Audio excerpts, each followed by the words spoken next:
Yo, what's up, everybody? It is Wednesday, August 23rd. I got a lot I want to talk about today. Some things make me a little bit angry. Some things make me feel vindicated. I don't know why I should feel vindicated. I don't feel like I need to prove myself, because I think I've proven myself with these market calls, both the macro market calls and the short-term market calls. But anyway, let's go down the list of stuff. First off, let's talk about Nvidia. Now, normally, I just want to tell you guys, this would not be something that I would necessarily talk about. I don't talk about micro issues like stock earnings. Everything I talk about is in the macro picture, and my focus is on the fiscal flows, and I could tell you, and I have told you many times, what the forward macro picture is going to look like. And I've said, like, this is the most important information you can have, because if you know what the economy is going to do, looking ahead, then you could strategize and you could make money off of that. A rising tide floats all boats, and a descending tide will sink the boats or leave them on dry land. So I provide the forward outlook.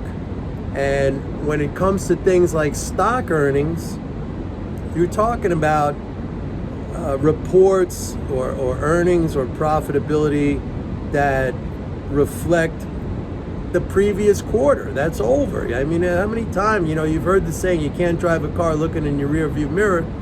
It's the same thing. I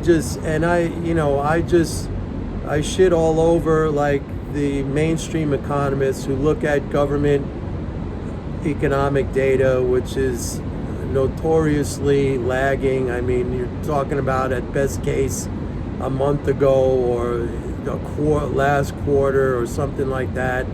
I mean, even the BEA, the Bureau of Economic Analysis, they revised their GDP, year over year GDP, a year later. So I mean, that's useless information, okay? But anyway, let's talk about specifically the Nvidia, which, by the way, today after the market close came out with blowout earnings. And again, this is not something I ordinarily talk about, but the reason I'm talking about this now is because, number one, it's another one of these issues like the monetarist psychosis about what Powell's going to say or what the Fed's going to do, where all the fucking media attention was focused on what are the earnings going to be, what are the earnings going to be, what are the earnings going to be. And this is just a ridiculous thing to focus on. And I'll start off by saying that, I was very curious. I went back in my emails after this Nvidia thing came out, and by the way, the stock is up another 7% in after hours, and ironically, this could be like a short-term top in the stock, but I'll get into that in a minute.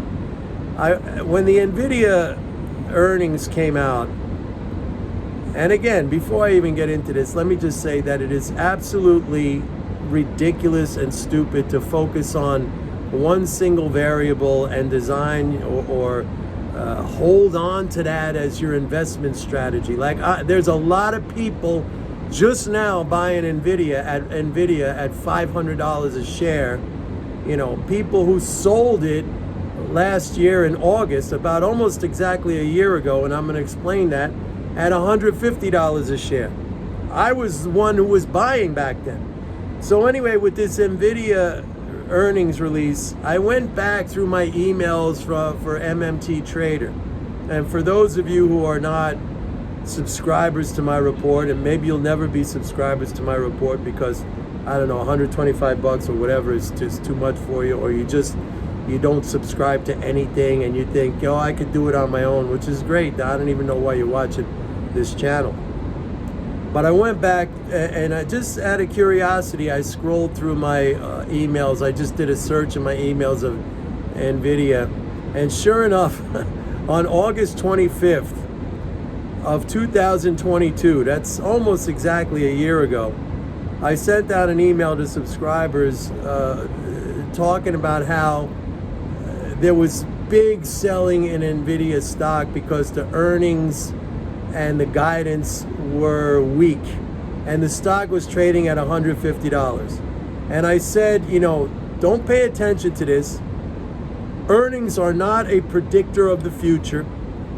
I don't know how many times I've recounted the story of me back in 2003 when I was on Fox News as a contributor, and at that time Jack Welch, who was the former CEO of General Electric, was on, and we got into this discussion about the economy, and there was Jack Welch, the god of gods of corporate CEOs, telling Neil Cavuto that he doesn't see any likelihood of an improvement in the economy. We were in a recession.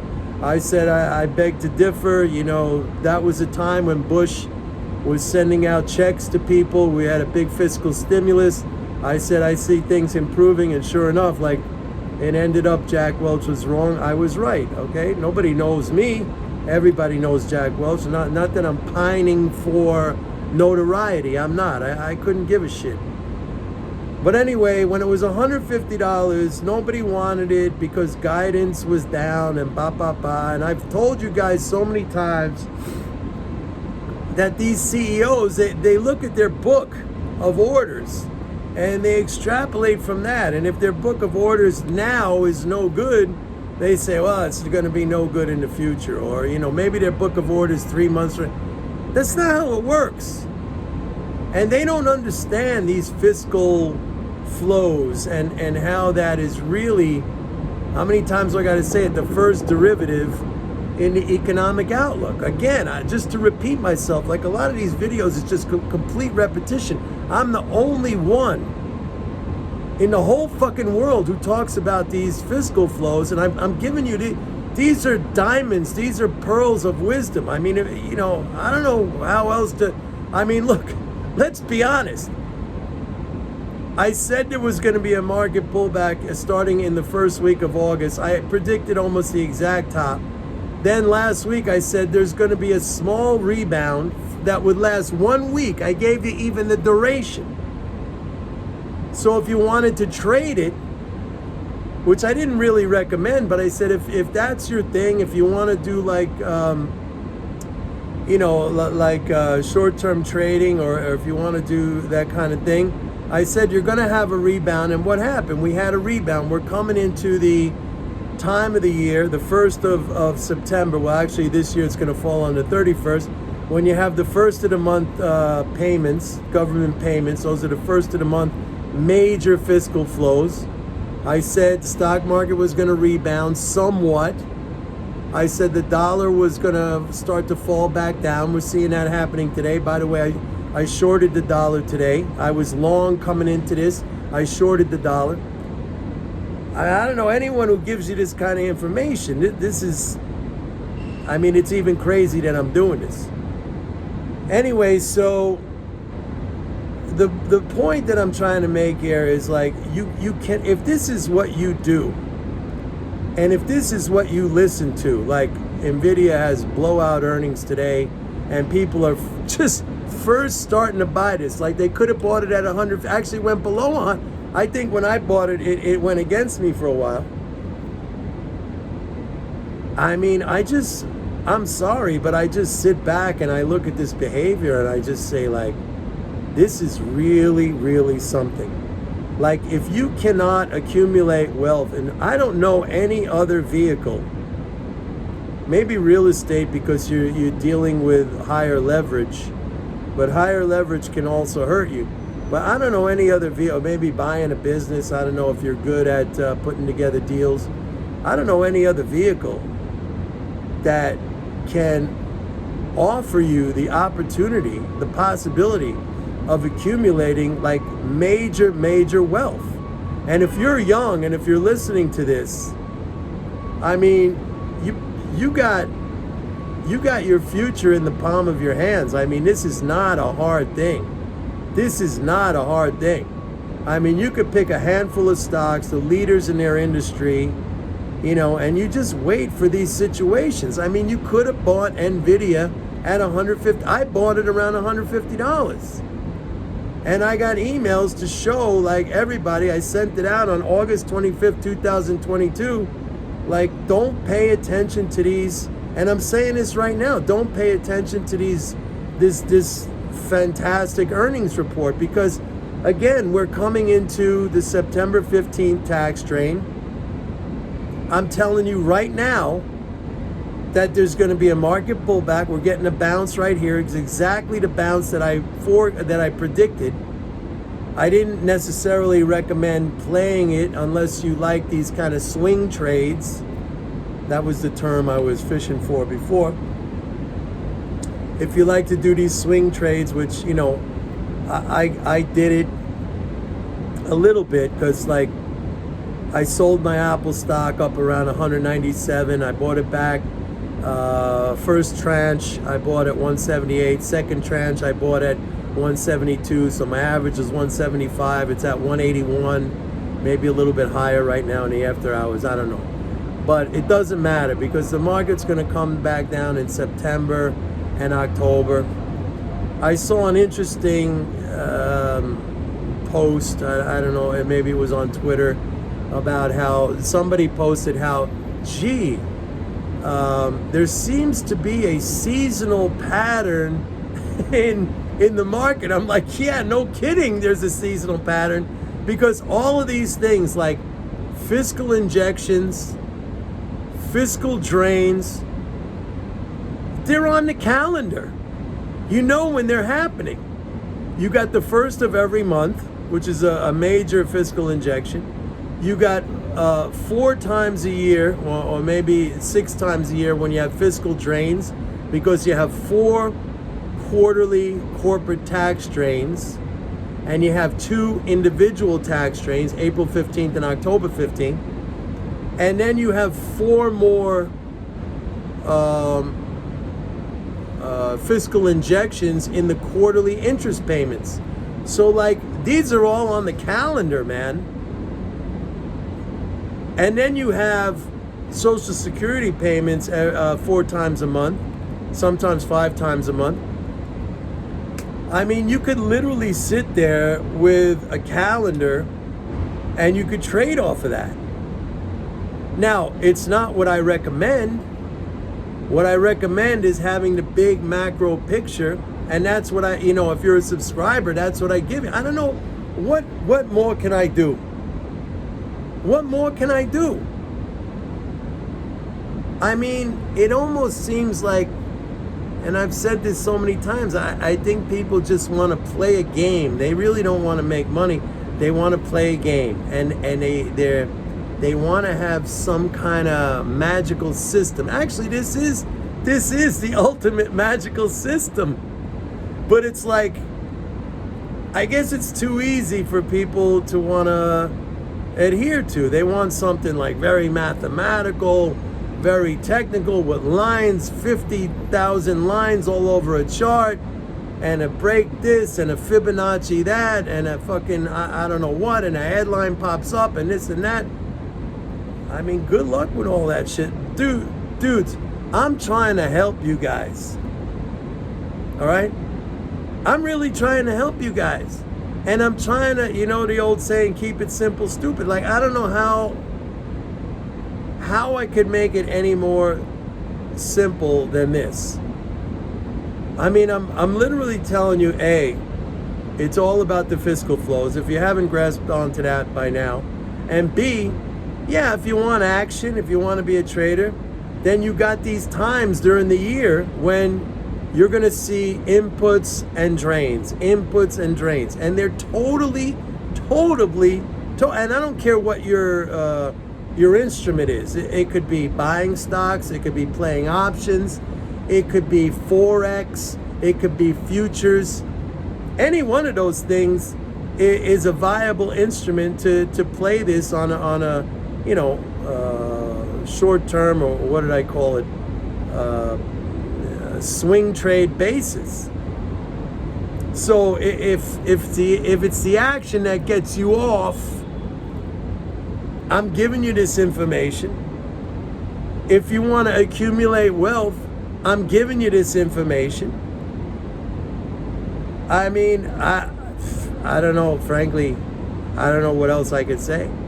If you just want to be permanently, and I know there's a lot of you out there like this, maybe not so much on this channel, there used to be, but I know there's a lot of people out there like this. You want to be permanently negative, and you're hoping, you're praying for a collapse of the whole system. You're just saying like, but I mean, I live in a rational world, a rational frame of mind. You know, I don't predict like black swan events. I just think it's a waste of time. Not that they don't happen occasionally. Look, you know, we had the Ukraine war.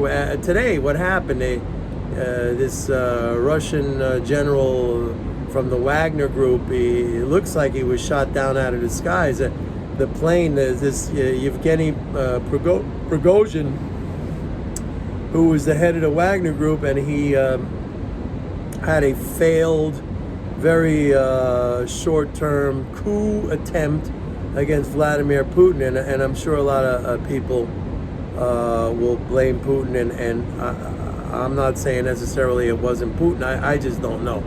I'm not a geopolitical forecaster, and my geopolitical track record, it sucks, but I don't think, other than like a major war between the United States and Russia, or the United States and China, or like, you know, when Biden enacts massive sanctions against the whole world, you know, those things are predictable outcomes of what's going to happen. But I focus on the macroeconomics here in the United States, as you know, as you should know, if you've been following me for any length of time. And if you're honest, there's nobody out there who has been giving you information like the type of information I give you. So, I'm sorry, but I think as a, you know, as a quid pro quo, as if you want to follow me here on this free channel, then, you know, I think it's right that you subscribe, because you're going to get more information in that report. I cherish my subscribers. I love them. They're great people. I talk to them all day long on emails. They send me very, very nice emails that give me an enormous amount of gratification. And I get it that some of you can't pay, but I mean, I've said this so many times, everybody needs a coach. Everybody needs a coach. What would a football team be like? What would the Kansas City Chiefs be like without Andy Reid? All right? Serena Williams, when she was a pro player, she had a coach all the time. She could have said, fuck you, I'm good enough, I don't need, everybody needs a coach. And, you know, to say like, well, I don't need your 40 plus years of experience and your economics and and you know, I do this all by myself. Like, believe me, you're deluding yourself, you're fooling yourself. It's not the case. So anyway, I don't know what else to say, man. That's my update for today. And I just want to add one thing. I'm very, oh man, like one thing that makes me really happy. This fucking dude, Michael Burry, the object of the movie, The Big Short. This guy, this physician, I guess he's a physician if he practices medicine. And this is not sour grapes, folks. I said this, I did a whole video on this. I just think it's bad for the general investing public to latch on to this guy, and I think he's gotten too much publicity for basically a situation where he got lucky. And he's big time. He was big time short. A friend of mine who tracks his position because it's public. A friend of mine told me he probably already got stopped out with a loss because he was looking for a big market crash. And I said, that's just not going to happen. Now, we're going to have a pullback. And again, for those of you who say I flip-flop, that's fucking bullshit, because I don't flip-flop. I parsed out two different scenarios. One being the overarching macro scenario, and then the short-term swing trade scenario. I did this as a favor to you guys, okay? I didn't have to do this. And I would have been at the same time as correct and as right. But now I'm even doubly correct and right, because it shows you I can not only give you the overarching macro scenario, I could give you within that little short-term trades. So fuck you if you tell me like, oh, you're flip-flopping. That's not a flip-flop. That is a service to you. Okay? It's a service to you. And appreciate it. If you want to fucking attack, go someplace else. That's it. Anyway, that's my update for today. I hope you enjoy. And remember, September, October, seasonally rough time for the market because of the shit I'm talking about. Tax drains. All right? All of this stuff you have to focus on is forward-leading stuff. And I'm pretty much, I think, the only person who gives that to you. So show some appreciation. Thank you. Bye.